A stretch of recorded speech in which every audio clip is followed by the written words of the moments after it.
Olá, queridos, graça e paz. Vamos passar para a palavra do Senhor? Salmo capítulo 91, o primeiro versículo, diz assim: Aquele que habita no esconderijo do Altíssimo, à sombra do Onipotente descansará.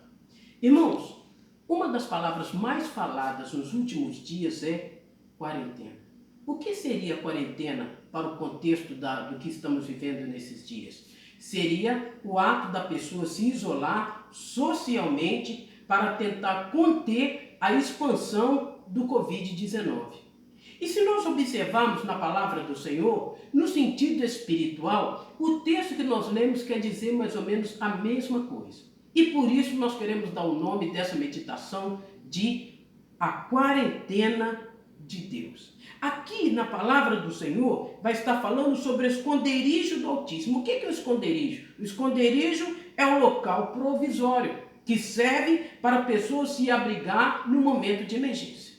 Seja de uma perseguição ou seja de um perigo que essa pessoa se encontra. Se ela está fugindo de alguém, o esconderijo é o lugar onde o inimigo não vai saber o seu paradeiro.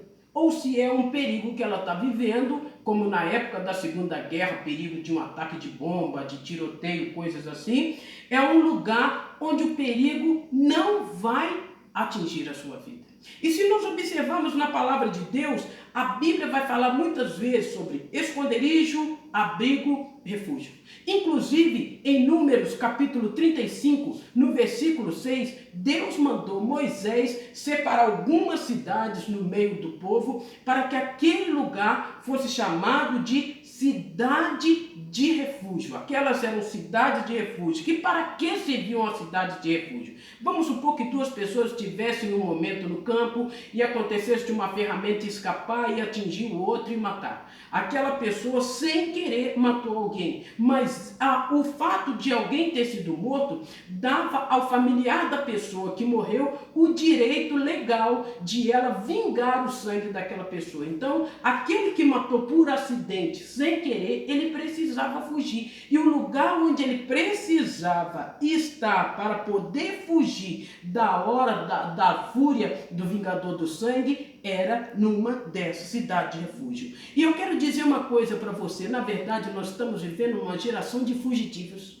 Pessoas que estão em fuga por várias circunstâncias. E eu gostaria de enumerar algumas aqui. Um dos motivos pelos quais a pessoa tem fugido é fugido do seu passado, das amarguras que viveram lá atrás, por erros que essa pessoa cometeu ou por erros que os outros cometeram contra elas, que trouxeram feridas, amarguras sobre a sua vida.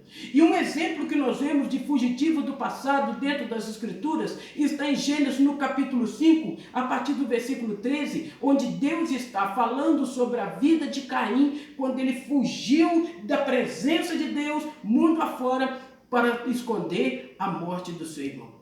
Um outro exemplo que nós vemos dentro das Escrituras são de pessoas que fugiam de demônios. A palavra do Senhor vai nos falar em Marcos capítulo 9, a partir do versículo 14, de um pai que tinha um filho em que os demônios perseguiam a vida daquele moço. E a palavra do Senhor diz que ora jogavam ele no fogo, ora jogavam na água para tentar acabar com a vida daquele moço. E aquele homem fugiu à procura de respostas para a sua alma. E ele foi ao encontro dos discípulos de Jesus, eles não puderam ajudá-lo. E muitas, talvez aquele homem tivesse fugido do seu lugar de habitação, ou das pessoas com que conviveu para tentar encontrar a solução, mas ele não conseguiu encontrar a solução para a sua alma, senão na pessoa de Jesus Cristo. E há pessoas que também estão fugindo da realidade.